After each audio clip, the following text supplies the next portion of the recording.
AIMIM अध्यक्ष असदुद्दीन ओवैसी लखनऊ पहुंचे हैं। यहां उनका एसबी अध्यक्ष ओपी राजभर से मिलने का कार्यक्रम है। माना जा रहा है कि इस दौरान दोनों के बीच आने वाले विधानसभा चुनाव को लेकर रणनीति तय हो सकती है। साथ ही सीटों के बंटवारे को लेकर भी चर्चा हो सकती है। मुलाकात से पहले ओपी राजभर ने कहा कि भागीदारी संकल्प मोर्चा यूपी में ओवैसी के साथ मिलकर सरकार बनाएगा।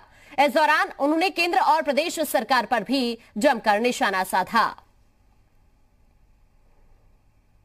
403 सीटों पर भागीदारी संकल्प मोर्चा चुनाव लड़ेगा। कार्यालय हमारे अलग अलग जिलों में खुल रहे हैं। उसी कार्यालय के उद्घाटन के अवसर पर माननीय राष्ट्रीय अध्यक्ष एमआईएम आए हुए हैं। कश्मीर में महबूबा मुफ्ती से समझौता करे बीजेपी, सरकार बनावे, तब तो रासलीला है।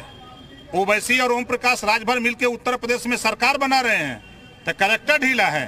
डीएनए अगर एक है तो मोहन भागवत जी से कहूंगा कि 20% आबादी मुसलमानों की है उत्तर प्रदेश में, 80 टिकट दे दो तब मैं मानूंगा कि आपकी बात सही है। बीजेपी से पूछो कि क्या 80 टिकट दोगे? क्या बीजेपी से पूछो कि ओवैसी जी तो कहे हैं कि ओम प्रकाश राजभर को सीएम बनाएंगे, क्या बीजेपी के लोगों से पूछो क्या राजभर को सीएम बनाएंगे? गाजी के दरगाह में जाके मन्नत मांगे अगर असदुद्दीन ओवैसी तो उससे आपको तकलीफ नहीं? कोई दिक्कत नहीं है।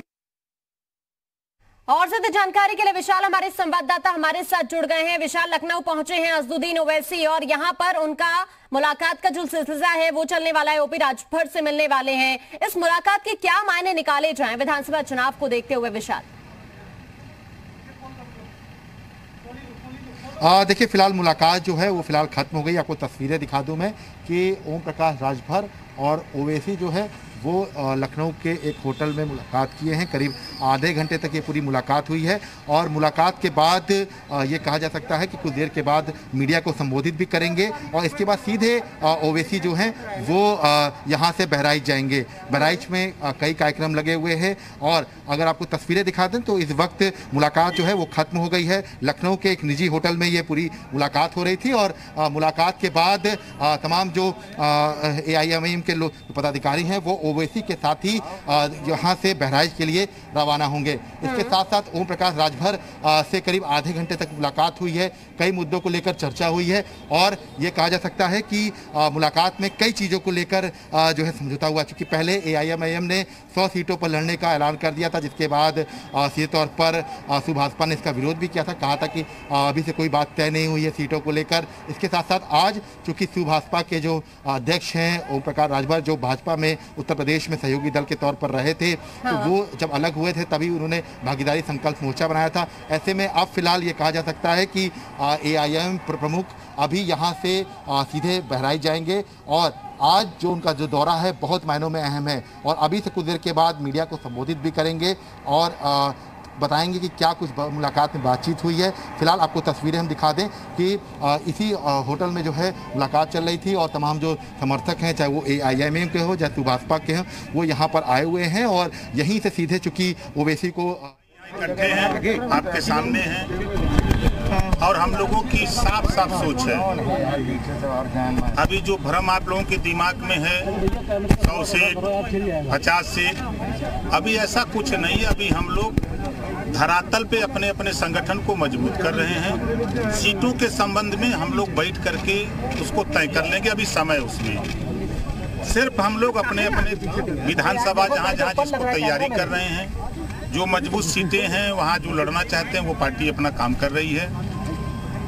और जो हम लोगों की स्पष्ट नीति है प्रदेश में, घरेलू बिजली का बिल माफ करने के सवाल पे, गरीबों का इलाज फ्री में, सामाजिक न्याय समिति की रिपोर्ट, प्रदेश में समान अनिवार्य और फ्री शिक्षा, प्रदेश में भाईचारा अमन चैन कायम करने के लिए भागीदारी संकल्प मोर्चा बना के हम लोग एक विकल्प, सपा को भी लोगों ने देख लिया, बसपा को भी देख लिया, कांग्रेस को भी देख लिया, भाजपा को भी देख रहे हैं। जिस उम्मीद के साथ प्रदेश की जनता बीजेपी की सरकार बनाई, आज अरहर की दाल 60 रुपया से बढ़ करके 200 रुपया चली गई। आप सुन तो लीजिए हमारी बतिया, 200 रुपया 60 रुपया से दाल, बात तो सुन लीजिए हमारी, दाल 60 रुपया से बढ़ के 200 चली गई। अरहर की दाल 50 रुपया से 150 चली गई। गैस सिलेंडर 400 से बढ़ के 900 चला गया, पेट्रोल 60 रुपया से बढ़कर के 100 रुपया पार कर गया, डीजल 55 से लेकर 90 चला गया। ये महंगाई की मार आम आदमी झेल रहा है, गरीब झेल रहा है, कमजोर झेल रहा है। इससे निजात दिलाने के लिए हम लोगों ने भागीदारी संकल्प मोर्चा बनाया है। जो आपके जेहन में दिमाग पनप रहा है, ये बातें जो लागू करना चाहे, हम लोगों का दरवाजा खुला है। हम लोगों के उद्देश्य जो हैं, हम लोगों की जो सोच है, इस मकसद से सपा हो चाहे बसपा हो चाहे कांग्रेस हो, भाजपा को छोड़ के भाई, हम भाजपा के साथ जाने वाले नहीं, इस नाते कि बीजेपी डूबती हुई नैया है। किसी से जुड़ा हुआ सवाल है कि कल जो कैबिनेट एक्सपेंशन हुआ है उसमें संजय निषाद कह रहे हैं कि अनुप्रिया पटेल को बना दिया, हमें नहीं बनाया।